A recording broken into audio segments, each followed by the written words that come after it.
Daniel को अति प्रिय पुरुष क्यों कहा गया? क्योंकि वो प्रार्थना का योद्धा था और उसने कहा कि राजा के लिए बोला गया था मैं 30 दिन तक कोई किसी से विनती नहीं करेगा, सिर्फ राजा से करेगा, लेकिन उसने उनको भी मना कर दिया। और लिखा है कि वो अपने समय के अनुसार दिन में 3 बार प्रार्थना किया करता था। ओके, तो समय फिक्स कर लीजिएगा। कई बार जैसे कि आप लोग बताते हैं कि भैया मैं प्रार्थना कर रही थी तो ऐसा हो रहा था, मैं प्रार्थना कर रहा था ये प्रॉब्लम आ रही थी। जब ये प्रॉब्लम आ रही है, आप पानी में है, इस पार से आपको उस पार जाना है, आप बिल्कुल किनारे पर है, इतनी बस ये इतना फासला समझिए ये किनारा है। ओके, यहाँ आकर के आपके पैर में कांच लग गया या कुछ झाड़ी उड़ी उधर से आ रही थी वो फंस गई या कुछ उलझन आ गई या पानी का बहाव बहुत तेज हो गया, और अब आप क्या करेंगे? पानी के साथ बह जाएंगे या और दम जम करके अपने पैर को रखेंगे और कोशिश करेंगे किनारे को पकड़ने की? क्या करेंगे? कोशिश करेंगे। आपको पता है जीवन और मौत का सवाल है। यहाँ से आगे गए तो नीचे पानी, झील है, नीचे खाई है, उधर गिर रहा है, अगर बह गए तो खत्म हो जाएंगे। बस ये ले लीजिएगा कि या तो इधर जान पे बनी पड़ी है। और आपके साथ सपोज कीजिए 2 बच्चे भी हैं जिनको आप पार लेकर के जा रहे हो, आपकी फैमिली है, आप उनको पार लेकर के जा रहे हो, आप कोई अपने पति को, कोई पत्नी को, कोई बच्चों को, आप उन सबों को लेकर के चल रहे हो कि तू विश्वास कर तो तू और तेरा घराना बचाया जाएगा। जब आप चल रहे हो, आपने कंधे पे बिठा रखा है, सपोज कीजिए कंधे पे बिठा रखा, जब आप प्रार्थना कर रहे हैं तो अपने परिवार के, बच्चों के, पति के, पत्नी के लिए प्रार्थना कर रहे हैं, उनको बचाने के लिए। अब आप पानी में बह जाएंगे तो ये पूरा परिवार भी बह जाएगा। अब प्रार्थना ज्यादा मजबूत हो जाती है। आपके बच्चे आपके कंधे पे, आपकी गोदी में हैं, आपने उन बच्चों ने आपको पकड़कर आप उनको संभाल रहे हो और आप अकेले जो चल रहे हो, तू विश्वास कर तो तू, तेरा घराना उद्धार पाएगा, तेरा परिवार बचाया जाएगा। अब इतना बचा, इधर आप कोशिश कर रहे हैं कि मैंने किनारे पे पहुंचना, मैंने किनारे पे पहुंचना, और उधर पानी जोर लगा रहा है कि तुझे किनारे पे जाने नहीं देना है। अब आपको जब पता होता ना कि मेरा बच्चा मेरे साथ है, मेरा घराना, मेरा परिवार मेरे साथ है, अगर मेरा पैर स्लिप हो गया तो मेरा घराना, मेरे बच्चे सब नष्ट हो जाएंगे। अब मुझे जम करके पैर रखना और किनारे को पकड़ना है, ताकि स्वर्गदूत आकर के कहे, हे दानियल परमेश्वर, हे दानियल अति प्रिय पुरुष।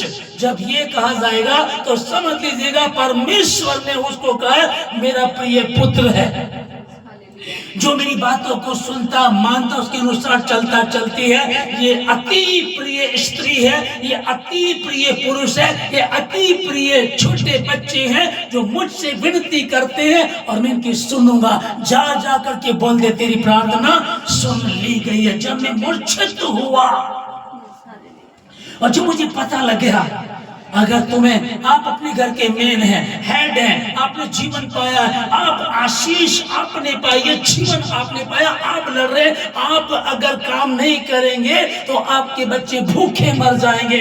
आप चाहे पैर में दर्द है, चाहे बुखार है, मुझे काम पर जाना ही जाना है, क्योंकि अगर मैं काम पर नहीं जाऊंगी तो मेरे बच्चे भूखे मर जाएंगे, मेरे बच्चों को दूध नहीं मिलेगा। अगर मैं कमजोर पड़ गया, कमजोर पड़ गई, अगर मैंने प्रार्थना नहीं की तो दिक्कत हो जाएगी, लड़ाई है। और फिर मेरे साथ यीशु मसीह है, मेरे साथ यीशु मसीह है, मैं अपने स्वर्गदूतों को तेरे निमित्त आज्ञा दूंगा। परमेश्वर अपने स्वर्गदूतों को भेज, ये जंग मुझे जीतनी है, ये किनारा मुझे पकड़ना, मुझे अपने घराने को बचाना। इधर मेरा सूरज बैठा है, इधर मेरा विशाल बैठा है, इधर मेरा घराना है, इधर मेरी बेटी, इधर मेरा दामाद है, इन सबों को लेकर के मैं चल रहा हूँ। प्रभु मुझे सामर्थ दे परमेश्वर, मुझे सामर्थ दे परमेश्वर। मांगो तो तुम्हें दिया जाएगा, और जब आप ऐसा करेंगे निश्चय ही आप विजयी होंगे। यीशु मसीह के नाम से मुझसे प्रार्थना कर और मैं तेरे सुनकर तुझे बड़ी बड़ी और कठिन बातें बताऊंगा जिनको तो भी नहीं समझता, नहीं समझती, वो तुमको आशीष देगा। और जब आप ऐसे करेंगे तो निश्चय ही, हालेलुया, 2025 का दूसरा महीना, first Sunday, second day, second है ना, इसमें जब आप पहुंचे हैं, आप इसी में आशीषित हो चुके श्रीमती के नाम में। आप मन में विचार कीजिएगा, जैसे उड़ाऊ पुत्र ने किया था, मैं अपने पिता के पास जाऊंगा और कहूंगा पिताजी मैं लायक नहीं रहा, वो मन में वहां विचार, अकेला बात कर रहा मन में। और यहोवा परमेश्वर मनों को जांचने वाला परमेश्वर है। आमीन। यहोवा परमेश्वर मनों को जांचने वाला परमेश्वर है। वो मन को जांच लिया उसके, जो वो पिता के पास आया तो उसे बोलने की आवश्यकता नहीं पड़ी। तब तो उसको जूते, नए कपड़े, ढोल बजाओ, अंगूठी पहनाओ, तब तो उसको वो सब अधिकार दिया गया। इसलिए जब प्रार्थना करेंगे तो ऐसा होगा यीशु मसीह के नाम में। मनुष्य का देखना और परमेश्वर का देखना, और मनुष्य तो बाहर का रूप देखता परंतु परमेश्वर भीतर के रूप को देखता। जब आप टूट गए हैं, जो प्रार्थना नहीं कर रहे थे, आप टूट गए हैं, उड़ाऊ पुत्र की तरह, जब सब कुछ खत्म हो गया, योना की तरह। योना नबी कहने लगा, जब मैं मूर्छित हुआ तब मैंने प्रार्थना की और मेरी प्रार्थना यहोवा के सबसे ऊंचे मंदिर पर पहुंची और परमेश्वर ने मुझे आशीष दी।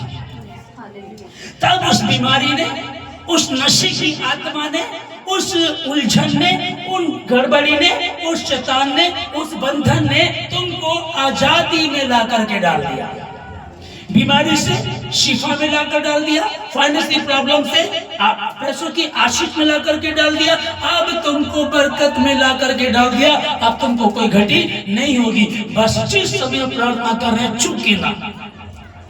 चूके ना बिल्कुल भी, फिक्स समय रखें। और यीशु मसीह के नाम से जितने भवन में हैं, जितने ऑनलाइन सुन रहे हैं, आप लोगों को आशीष देता हूं यीशु मसीह के नाम में कि फिक्स कीजिएगा 24 घंटे में इस टाइम मैंने प्रार्थना में बैठना ही बैठना है।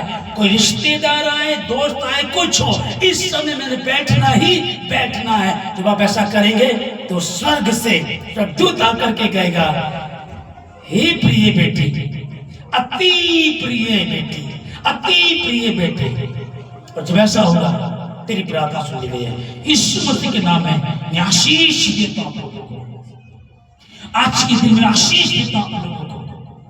जब आप ऐसा करेंगे तो निश्चय ही आशीषित हो चुके हैं, हो नहीं जाएंगे, आशीष हो चुके हैं। यीशु मसीह के नाम में आशीष।